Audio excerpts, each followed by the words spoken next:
बुद्ध की कहानियां जीवन से जुड़ी हुई कहानी हैं और आज भी हमारा मार्गदर्शन करती हैं। यही कारण है कि हिंदी में बुद्ध की कहानियां बेहद लोकप्रिय हैं। इसी मकसद से हम आपके लिए एक बुद्ध की एक लोकप्रिय कहानी लेकर आए हैं, जिसका शीर्षक है जब किस्मत खराब हो।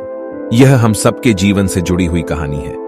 हमें उम्मीद है कि गौतम बुद्ध की यह कहानी आपको पसंद आएगी। एक बार की बात है, महात्मा बुद्ध के शिष्य आनंद कहीं जा रहे थे। रास्ते में उन्होंने देखा कि एक अधेड़ व्यक्ति एक चट्टान पर बैठा रो रहा है। वे उसके पास गए और बोले, क्या बात है वत्स, तुम कौन हो और क्यों रो रहे हो? आनंद की बात सुनकर उस व्यक्ति की सिसकियां थम गईं। वह अपने आंसू पोंछता हुआ बोला, मैं पास के गांव का रहने वाला एक बदनसीब व्यापारी हूं। मैं जो भी काम करता हूं वह बिगड़ जाता है। व्यापार के चक्कर में मैंने अपनी पत्नी के गहने गंवा दिए। मैंने अपने परिवार को भी खो दिया, यहां तक कि मेरा घर भी गिरवी पड़ा है। मुझे तो लगता है कि मैं किसी काम का नहीं हूं। मेरी किस्मत ही खराब है। उसकी बात सुनकर आनंद बोले, तुमसे किसने कहा वत्स कि तुम्हारी किस्मत खराब है? जरा मैं भी तो जानूं कि तुम्हारी किस्मत में क्या खराबी है। वह व्यक्ति बोला, पहले मैं खेती करता था, पर हर साल उसमें घाटा होता था। कभी सूखा पड़ जाता तो कभी ज्यादा बारिश के कारण फसल बर्बाद हो जाती। इससे परेशान होकर मैंने व्यापार करने का निश्चय किया। मैंने पत्नी के गहने बेचकर अपना व्यापार शुरू किया, लेकिन मेरा व्यापार नहीं चला। शुरू में परिवार वालों ने मेरा साथ दिया, लेकिन जैसे जैसे मुझे नुकसान होने लगा, मेरे परिवार वाले भी मुझसे दूर हो गए। मैं यह सब उनके लिए ही कर रहा था, लेकिन अब वे लोग मुझे देखकर नजरें फेर लेते हैं और मुझे ही मेरे परिवार की दुर्दशा का जिम्मेदार ठहराते हैं। उस व्यक्ति ने एक लंबी सी सांस ली और फिर बोला, मेरा एक मित्र है, उसने भी मेरे साथ अपना व्यापार शुरू किया था। उसका व्यापार अच्छा चल रहा है। वह जब भी मेरे घर आता है तो अपनी सफलता की कहानियां सुनाता है। उसकी बातें सुनकर मेरे घर वाले भी कहते हैं कि उसे देख और कुछ सीख। हमें तो लगता है कि तेरे वश का कुछ भी नहीं है। उन लोगों की बातें सुन सुनकर अब तो मुझे भी लगने लगा है कि शायद मेरे वश का कुछ भी नहीं है। अब तो मुझे अपना जीवन ही व्यर्थ लगने लगा है। मेरे मन में ख्याल आता है कि अपना जीवन समाप्त कर लूं। मैं यहां आया भी इसी इरादे से था, लेकिन हिम्मत नहीं कर पाया, इसीलिए यहां एकांत में बैठा विलाप कर रहा था। उनकी बात सुनकर वह व्यक्ति बोला, एक ओर मेरा हर काम खराब हो जाता है, दूसरी ओर मेरा मित्र है जो हर समय मुझे नीचा दिखाने का प्रयत्न करता रहता है। मुझे समझ में ही नहीं आता है कि मैं क्या करूं। आनंद बोले, क्या तुम अपने मित्र की बातें सुनकर दुखी हो जाते हो? हां, मैं उसकी बातें सुनकर स्वयं दुखी हो जाता हूं, उस व्यक्ति ने जवाब दिया। आनंद ने पूछा, तुम्हें किस बात का दुख होता है, अपने असफल होने का या फिर मित्र के सफल होने का? उनका सवाल सुनकर वह व्यक्ति एक पल के लिए सोच में पड़ गया। फिर वह बोला, अगर सच कहूं तो मुझे अपने असफल होने का उतना दुख नहीं होता है जितना कि मित्र के सफल होने का होता है।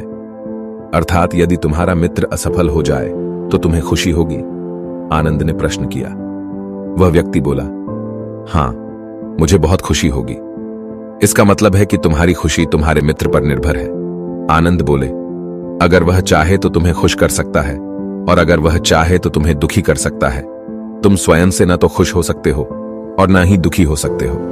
अर्थात तुम अपने मित्र के गुलाम हो गए हो, इसलिए तुम्हारा कुछ नहीं हो सकता। ऐसा न कहें महात्मन, उस व्यक्ति ने हाथ जोड़ दिए। आपकी बातें सुनकर मुझे कुछ आशा बंध रही है। आनंद बोले, जब हम किसी से आशा बांध लेते हैं तो उस पर निर्भर हो जाते हैं। ऐसे में हमारी खुशी और दुख भी उस पर निर्भर करने लगता है। इससे बेहतर है कि तुम अपने आप से आशा बांधो। जब तुम ऐसा करोगे, साथ ही पूरे जतन से काम करोगे, तो तुम्हें सफलता अवश्य प्राप्त होगी। तुम्हें लगता है कि तुम्हारा मित्र तुम्हें दुखी करने आता है, पर अगर विचार करो तो वह बातें तो सच्ची ही कहता है। वह अपने संघर्ष और अनुभव की बातें बताता है। तुम उन बातों से बहुत कुछ सीख सकते हो। तुम्हें इसके लिए उसका धन्यवाद करना चाहिए कि तुम्हें घर बैठे कुछ अनुभव मिल रहे हैं। तुम उन अनुभवों का लाभ उठाओ, नई शुरुआत करो, कर्म करते जाओ, हार मत मानो। एक दिन तुम्हें सफलता अवश्य मिलेगी। आज तुम जिसे अपना बुरा वक्त या बुरी किस्मत कह रहे हो, एक दिन यह बदल जाएगी। इसी के साथ तुम्हारे विचार भी बदल जाएंगे। और देखना, जब तुम्हारा अच्छा वक्त शुरू होगा, तब तुम्हारा मित्र भी तुम्हें अपनी सफलताओं की कहानियां नहीं सुनाएगा। तब वह अपनी असफलताओं की बातें बताएगा, ताकि तुम उसकी बातें सुनकर भ्रमित हो जाओ, तुम्हारा आत्मविश्वास हिल जाए और तुम गलत निर्णय ले सको। लेकिन उस समय भी तुम्हें अपनी बुद्धि का प्रयोग करना होगा। तुम्हारा मित्र जैसे आज तुम्हें दुखी करने आता है, उसी तरह उस समय भी वह तुम्हें दुखी करने आएगा, क्योंकि जिस तरह उसे दुखी देखकर तुम्हें मजा आता है, उसी तरह उसे भी तुम्हें दुखी देखने में उतना ही मजा आता है। वह व्यक्ति बोला, आपने सही कहा, लेकिन मेरा सबसे बड़ा दुख यह है कि मेरे परिवार के लोग भी इसमें शामिल हैं। वास्तव में मैं तो अपने परिवार के लिए अच्छा करना चाहता था, लेकिन वे लोग भी मेरी बात नहीं समझते हैं। वे भी मुझे गलत कहते हैं और अब तो वे मेरे साथ भी नहीं हैं। आनंद बोले, मैं सब समझ गया, तुम सांत्वना चाहते हो। वास्तव में इस दुनिया में सभी लोग सांत्वना ही चाहते हैं। हम चाहते हैं कि हम जब भी कुछ करें तो लोग हमारी प्रशंसा करें, लेकिन आमतौर से ऐसा नहीं होता है, इसलिए हम दुखी हो जाते हैं। हमें लगता है कि हमारे मित्र, परिवार वाले सब मतलबी हैं, लेकिन तुम अगर किसी को अपना परिवार मानते हो और उसके लिए कुछ करना भी चाहते हो, तो तुम्हें ऐसा क्यों लगता है कि तुम दूसरों के लिए कुछ कर रहे हो? वास्तव में तुम अपनी खुशी के लिए कर रहे हो। इसलिए परिवार के लिए कुछ करना वास्तव में अपने लिए ही करना होता है। लेकिन अगर ऐसा करते समय तुम्हें लगता है कि तुम दूसरों के लिए कर रहे हो, तो तुम दुखी रहोगे, और अगर तुम्हें लगता है कि तुम अपने लिए कर रहे हो, तो तुम खुश रहोगे, क्योंकि जब तुम अपने लिए कुछ अच्छा करते हो या करना चाहते हो, तब तुम्हें सांत्वना की जरूरत नहीं पड़ती है। आनंद की बातें सुनकर उस व्यक्ति के चेहरे के भाव बदल गए। वह बोला, आप सही कह रहे हैं, मैं समझ गया हूं। अब तक मेरी किस्मत खराब इसलिए थी क्योंकि वह दूसरों के हाथ में थी। अब मैं अपनी किस्मत को अपने हाथ में रखूंगा। मैं फिर से प्रयत्न करूंगा, पूरे मन से काम करूंगा, और जब तक सफलता नहीं मिल जाती, चैन से नहीं बैठूंगा। उस व्यक्ति की बात सुनकर आनंद मुस्कुराए और उसे एक छोटी सी डिबिया देते हुए बोले, इस डिबिया को हमेशा अपने पास रखना। इसमें एक ऐसा राज है जो तुम्हें बड़े से बड़े दुख से भी बाहर निकाल लेगा, लेकिन इसे तभी खोलना जब तुम्हारे जीवन में कोई रास्ता न सुझाई दे और तुम्हें लगे कि सब व्यर्थ है, ये दुनिया व्यर्थ है और यहां रहना भी व्यर्थ है। उस व्यक्ति ने आनंद को धन्यवाद दिया और डिबिया को लेकर चला गया। उसने नए उत्साह के साथ फिर से अपना व्यापार आरंभ किया। उसका व्यापार चल निकला। अपनी मेहनत और लगन के बल पर वह एक बड़ा व्यापारी बन गया।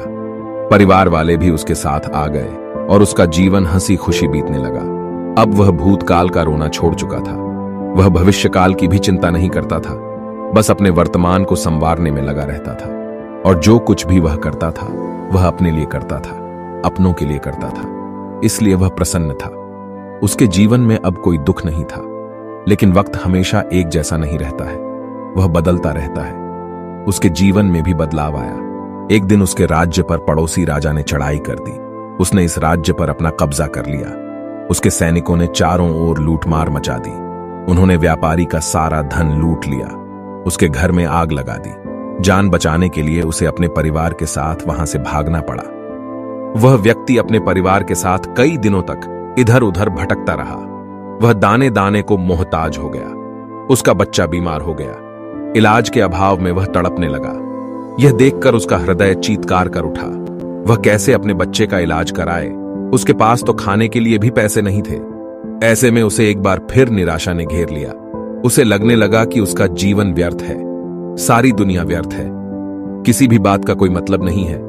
भले ही आप जीवन में कितना भी कुछ कर लो, कितनी भी सफलता हासिल कर लो, पर अंततः यह जीवन समाप्त ही होता है। तो फिर ऐसे में जीवित रहने का क्या फायदा? इससे तो अच्छा है कि वह अपना जीवन समाप्त कर ले। लेकिन तभी उसके दिमाग में आनंद की दी हुई डिबिया कौंध उठी। उसने उत्सुकता के साथ उसे खोला। डिबिया के भीतर एक पर्ची रखी हुई थी। पर्ची पर कुछ लिखा हुआ था। उसे पढ़कर उसकी आंखों के आगे छाया निराशा का अंधेरा छंट गया और वह मुस्कुरा पड़ा।